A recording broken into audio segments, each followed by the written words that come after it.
ህይወትን የሚያመሰቃቅሉ ሴቶች። እሷ በፍጹም አትወድህም። እሷ የምትወደው መኖርህ የሚሰጣትን ዋጋ ነው። ትኩረትህን ነው የምትፈልገው። መድረስ የምትፈልገው ቦታ ማድረስህን ነው። ብልጫ ማግኘትህን ነው። አንዳንድ ሴቶች እድገትህን አይፈልጉም። የሚፈልጉት ጥንካሬህን ነው። አንተ ደካማ፣ ግራ የተጋባህና የዘገየህ አድርገው ሊጠቀሙብህ ይሞክራሉ። ዛሬ በሳቢሳ ወንዶች ማወቅ ያለባችሁን መራራ እውነት እነግራችኋለሁ።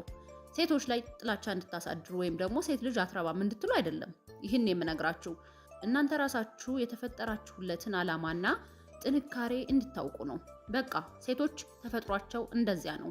ወንዶችም የራሳቸው ልዩ ተፈጥሮ አላቸው። ሁለቱን ማጣጣም እንድትችሉ፣ መሪ እንድትሆኑ፣ ማህበረሰብና ባህል የፈጠረባችሁን አሳሳችና አደገኛ እውቀት አራግፋችሁ ጠንካራ ማንነታችሁ ላይ እንድትገኙ ነው። የምነግርህ መራራ እውነቶች ያድኑሃል።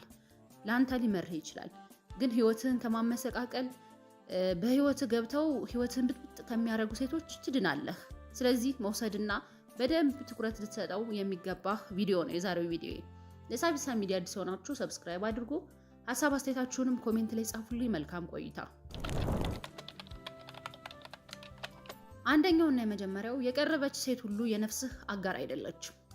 የምትረዳ ሴት ሁሉ ለአንተ ጥሩ ናት ማለት አይደለም። ስለተረዳች መልካም ሴት ናት አይደለችም። የሚረዳ ሰው ሁሉ ለአንተ ጥሩ ነው ማለት አይደለም።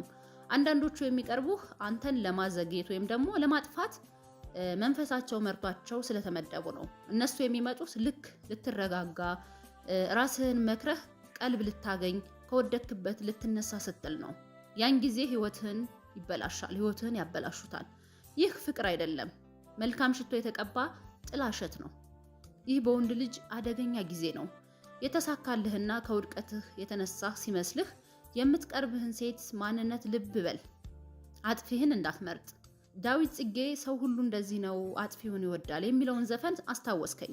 በቃ አጥፊህን እንዳታቀርባት፣ ምታጠፋን ሴት ወደ ህይወትህ እንዳታመጣት። ምናልባት አንተ ተሳክቶልኛል፣ በቃ ህይወቴ ተስተካከለ፣ ከነበርኩበት ውጣ ውረድ አለፍኩ ስትል ወደ አንተ የምትመጣዋን ሴት ልብ ብለህ ልታያት ይገባል። የቀረበች ሴት ሁሉ ለአንተ መልካም አይደለችም። የቀረበች ሴት ሁሉ ለአንተ የነፍስህ አጋር አይደለችም። ዝም ብለህ ስለመጣች ብቻ መቀበል የለብህም። ለምን መሰለህ? የተቃናውን ህይወትን እንዲመሰቃቀል፣ ወደ ጥሩ ነገር እየመጣ የነበረ ህይወትን እንደገና ዱቄት ነው የምታደርግብህ። ምናልባት ያሳለፍከው ውጣ ውረድ ምናምን በጣም ብዙ ነገር አሳልፈህ ይሳካልህ ሲል ከውድቀትህ የተነሳ ሲመስልህ የምትመጣን ሴት በደንብ አይተህ በደንብ ልብ ብለህ መግባት ይኖርብሃል። እንደዛ ካልሆነ ህይወት ይበላሻል። ሁለተኛው ስትቀርባት አቅምህ ይነጥፋል። ከእሷ ጋር ትተኛለህ፣ ድካም ይሰማሃል። እሷ ግን ታድሳ ትነሳለች፣ ለጥረቶችህ ታጨበጭባለች። ግን በሚስጥር ተቸክለ ብትቀር ትወዳለች፣ ሀሳቦችህን ታከብራለች። ነገር ግን እነሱን ለመተግበር ጊዜ ወይም ሰላም እንዳይኖርህ ታደርጋለች። ይህ ፍቅረኝነት አይደለም፣ ህልምን መብላት ነው። አላማን ማዛባት ይባላል። ስትቀርብህ ጥሩ ሴት መስላ ትቀርብ ትችላለች፣ ግን ብዙ ነገርህን ነው የምታጣው። ለምሳሌ ባልጋ ጨዋታ ኢቭን ወንድ ልጅ ብዙ ነገሩን ይሄ ምን የሆነ እንዲሁም የሚባል እንትን አለ፣ እረስቸው ነው እንጂ ብቻ በጣም ብዙ ኃይልህን ነው የምታወጣው። እሷ ተቀባይ ናት። ወንድ ልጅ ሁልጊዜም ሰጪ ነው። ሁልጊዜም ሰጪ መሆንክን አትርሳ። በገንዘብም በእያንዳንዱ ነገር ሰጪ ነህ። ስለዚህ በጣም አንተ ስራ ደክመህ ምናምን ሊሆን ይችላል። ለነዚህ ለጥረቶችህ ለምታደርገው ለእያንዳንዱ ስራ ታጨበጭብልህ ምናምን ይሆናል። ግን እዛው ብትቀር እዛው ሁልጊዜ እንደለፋ እንደደከምክ ብትቀር ምንም የማይመስላት ሴት አለች። ይቺ ሴት ህይወትህን ነው የምታበላሸው። አላማህን ነው የምትበለው። ህልምህን ነው በቃ የሆነ መሬት ውስጥ የምትከትብህ የምትቀብርብህ። ያንተን ሀሳቦች የምትናገራቸውን ጥሩ ናቸው እኮ በጣም ጎበዝ እኮ ነህ ምናምን ትልህ ይሆናል። ግን ተግባራዊ ልታደርጋቸው ፈቃደኛ አይደለችም። ከእንዲህ አይነት ሴትም መራቅና መተው ይኖርብሃል። ለምን መሰለህ? ህይወትህ ስለሚመሰቃቀል። እንዲህ አይነት ሴቶች ያንተን ህይወት፣ ያንተን ህልም፣ ያንተን ጊዜ ለማጥፋት ለመብላት የመጡ ሴቶች ስለሆኑ። ሶስተኛው ራስህን እንድትለውጥ አትፈልግም። አንተ ወሰን ማበጀት፣ ላልጋም ጨዋታ እምቢ ማለትና ትኩረት የሚከፋፍሉ ነገሮችን ማስወገድ ስትጀምር ተቀይረሃል፣ ቀዝቅዘሃል ትልሃለች። እውነቱን ልንገርህ፣ አንተ አልቀዘቀዝክም፣ እየነቃህ ነው። መንፈሳዊ ጥገኛ ተውሳኮች ሁልጊዜም የሚሸከማቸው አካል እምቢ ሲል ራሱን ማወቅ ሲጀምር ይደነግጣሉ። የተሸከምካት ሴት ያንተን መሻሻልና መለወጥ በጣም ያስፈራታል። ጥሎኝ ይሄዳል፣ ሊተወኝ ነው በሚል ትፈራለች። ኢቭን ይቺ ሴት ጓደኞች ጋር ማትወጣ የነበርክ ወንድ ወይም ደግሞ ብዙ ጓደኞች በዙሪያ የሌሉ ሻይ ቡና ማትል የነበርክ ወንድ፣ ስልክ ማታወራ ጊዜም በሙሉ ከሷ ጋር የምታሳልፍ የነበረች ሴት አንተ ራስህን መለወጥ ስትጀምር፣ ጓደኞች ማግኘት ስትጀምር፣ በስራ ቢዚ ስትሆን ምናምን በጣም ተለወጥክ ምናምን ተቀይረሃል፣ ቀዝቅዘሃል ትልሃለች። ይቺ ሴት ምንድነው አንተ በተሻሻልክ ቁጥር ጥላት እንዳትሄድ የሆነ ምክንያቱም እስረኛ እንዳረገች ነው የሚሰማት። በቃ በቁጥጥር ስር ነው ምን አባቱ ያመጣል አይነት ነገር ስለምትል በኋላ ላይ ግን መቀየር ስትጀምር ይቺ ሴት ህይወትህን እንድትለውጠው ስለማትፈልግ ተለውጠሃል፣ ተቀይረሃል፣ ቀዝቅዘሃል ትልሃለች። ከዚህ ሴት ራቅ። አንተነትህን ማንነትህን እንድትለውጠው በፍጹም አትፈልግም። እንደዛ ከሆነ ደግሞ ሊሆን አይችልም። አንተ በድህነት ውስጥ እየኖርክ ኢቭን ቀዝቃዛ ማለት መኖር የሌለብህን አይነት ህይወት እየኖርክ እሷ ግን ዝም ብላ የምትመለከትህ ራስክ እንድትለውጥ ማገፋፋ ከሆነ ይችላል አንተ ልጠቅምህ አትችልም። አራተኛው እሷ ወደ ህይወትህ ከመጣች በኋላ ሰላምህን አጥተሃል። ከእሷ ጋር ከተገናኘህ ወዲህ መጸለይ አቁመሃል። የንግድ ስራ ፍጥነት ቀንሷል። በስሜት የምትነዳ ሆነሃል። ግን አሁንም ልዩ ነች ትላታለህ። እጣ ፈንታህ ከምትፈልጋት ሴት የተለየች ነች። ከዚህ ሴት ጋር ምንም ህብረት አያስፈልግም። ግራ ስትል እሷ ቀኝ ነው የምትልህ። ብዙ ወንዶች የሰላማቸው ጠንቅ የሆነች ሴት ጋር ይኖራሉ። ከሰላማቸው የሴትን ልጅ የአልጋ ጨዋታ ስሜት ያስበልጣሉ። በኋላ ጥላቸው ስትሄድ ደግሞ ሴት አትረባም፣ ሴት እንደዚህ ናት፣ ሴት ባለጌ ናት፣ ሴት እንዲህ ናት ይላሉ። ይሄ ከምርጫ ስህተት ነው። በምርጫ ማለት ሴት ስትመርጥ ስለምትሳሳት በኋላ ጥላ ስትሄድ በቃ ይቺ ሴት እንዲህ ናት፣ ሴት እንዲህ ናት። መጀመሪያ አላየሃትም፣ መጀመሪያ አልፈተንካትም፣ መጀመሪያ ስላልተመለከትካት ነው። ስለዚህ እሷ ወደ አንተ ህይወት መታ ሰላምክን እየነሳች ከሆነ ይችን ሴት መተው፣ ከዚህ ሴት ጋር ያለህን ግንኙነት ማቆም ይኖርብሃል። አምስተኛው የአልጋ ጨዋታ የጦር መሳሪያዋ ነው። ከፍ ለማለት ባሰብክ ቁጥር እሷ በጣም ትፈልግሃለች፣ ስሜታዊ ትሆናለች።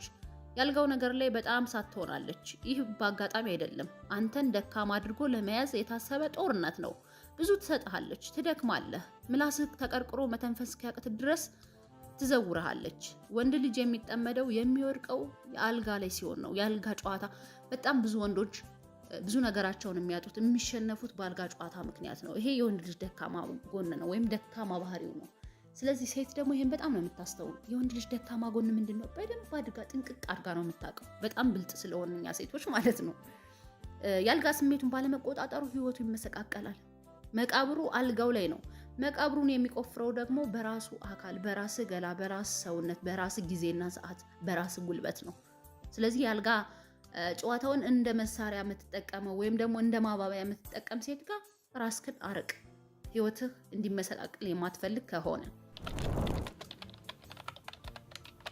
ስድስተኛ ጠላት ሆነው የተላኩ ሴቶች አሉ። የተላከችው ሴት ውርስህን ትነጥቅሃለች። የምትደግፍህ የመሰለች መነሳትህን ታዘገያለች። ከውስጥ ሆና ወደ ጥልቁ ትስብሃለች። ላንተ አትጸልይም፣ መልካም አትመኝም። በመንፈሳዊነት ከፍ እንድትል አትገፋፋህም። ያልጋው ጨዋታ ግንኙነት ሲኖር ወይም በአእምሮ ሲከፋፈል ብቻ ነው ሰላም የምትሰጥህ። ተንኮልና ክፉ ሁልጊዜም የሚደሰቱበት ድርጊታቸው ነው። ብዙ ወንዶች በእነዚህ ሴቶች ህይወታቸው ተዛብቷል፣ ህይወታቸው ተበላሽቷል። አላማቸው፣ ብዙ ነገራቸው፣ ብዙ ዓመት የኖሩት ህይወት ምስቅልቅል ብሎ ግራ በመጋባት ውስጥ ይገኛሉ። በቃ ጠላቱ ነው ወደ አንተ የተላኩ ሴቶች አሉ ማለት አንዳንዴ ፍቅረኛ ወይም ሚስቴ ብለህ የልጆቼ እናት ምናምን ብለህ ስታስባት እሷ ግን ጠላት ሆና የምትቆም ሴት አለች። እችን ሴት ልተዋትና ከህይወትህ ልታወጣት ይገባል። ሰባተኛውና የመጨረሻው በሚያጠፋ በመንፈስ ትስስር ውስጥ ነህ። እንደ በፊቱ አትስቅም። ሁልጊዜ ደክመዋል፣ ምኞትህ ጠፍቷል። እየነጋ ይመሻል እንጂ እየኖርክ አይደለም። በዚህ ሁኔታ ውስጥ ከሆንክ ፍቅር አይደለም፣ በሊፕስቲክና በውሸት ፍቅር የተሸፈነ ባርነት ነው። ባርነትን አምልጠው ጥፋ። ምን ትሰራለህ?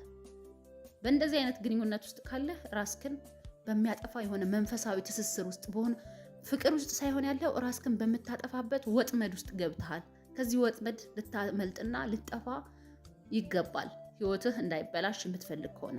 በመጨረሻ አንዳንድ ሴቶች እንድትነሳ ሊረዱ ይመጣሉ። ሌሎች ደግሞ ዳግመኛ እንዳትነሳ አድርገው ሊጥሉህ ይመጣሉ። ማስተዋል አማራጭ አይደለም፣ የመዳን መፍትሄ እንጂ። ሁሉም ቆንጆ ፊት የእግዚአብሔር እቅድ ነው ብለህ ስሜትህ ስለተሰማህ ብቻ ልብህን አትክፈት። የእድል ሌቦች ቀንዶችን ይዘው በሚያስፈራ ሁኔታ አይመጡም። ሲመች ተጋላጭን ስትሆን እና ትኩረትህን መልሰህ ስታገኝ ናፍቀኸኛል የሚሉ መልእክቶች ይዞ ይመጣሉ። እውነተኛ ወንዶች አጋሮችን የሚመርጡት ከዓላማ ጋር የተጣጣሙትን ነው። ለደስታ ብቻ አይደለም። ደስታ ይሸውድሃል፣ ስሜትህ ላይ ስለሚመረኮዝ ይከዳሃል። ስለዚህ ስሜታዊ ወንድ አትሁን። ዝም ብለህ ባልጋ ጨዋታ ስለተደሰትክ ወይም ደግሞ ማለት አንዳንዴ ጠንካራ ወንዶችም አላችሁ፣ ሁላችሁም አይደላችሁ። በጣም ጠንካራ ሴት ልጅ ስለመጣች በየትኛውም ባልጋም ጨዋታ በየትኛውም መንገድ ሴት ልጅ የማትበግራቸው ወይም ደግሞ መውደቅ ማያውቁ ወንዶች፣ መነሳትን ሁልጊዜ የሚችሉ ወንዶች አሉ። እንደዚህ አይነት ወንዶች ትኖራላችሁ። ግን የብዙ ወንድ ደካማ ጎን እንዳልኩ ነው፣ ስሜታዊ መሆን። ባልጋው ጨዋታ አዝናናችኝ፣ አስደሰተች በሚል ሳያስበው ወደማልፈለገው ነገር የማይወዳት ሴት ጋር እኮ ወንድ ልጅ ተኝቶ ልጅ ትወልድለታለች። ከዛ በኋላ በቃ ህይወቱ ምስቅልቅል ብሎ የማይፈልገው ትዳር ውስጥ ገብቶ ይኖራል። እንደዚህ አይነት ወንድ አትሁን። በቻልከው መጠን ስሜታዊ ላለመሆን ሞክር። ውዴ ሳቢሳ ቤተሰቦች የዛሬው ፕሮግራም ይሄን ይመስላል። ለሳቢሳ ሚዲያ አዲስ የሆናችሁ ሰብስክራይብ አድርጉ። ሀሳብ አስተያየታችሁን ኮሜንት ላይ ጻፉልኝ። መልካም ጊዜ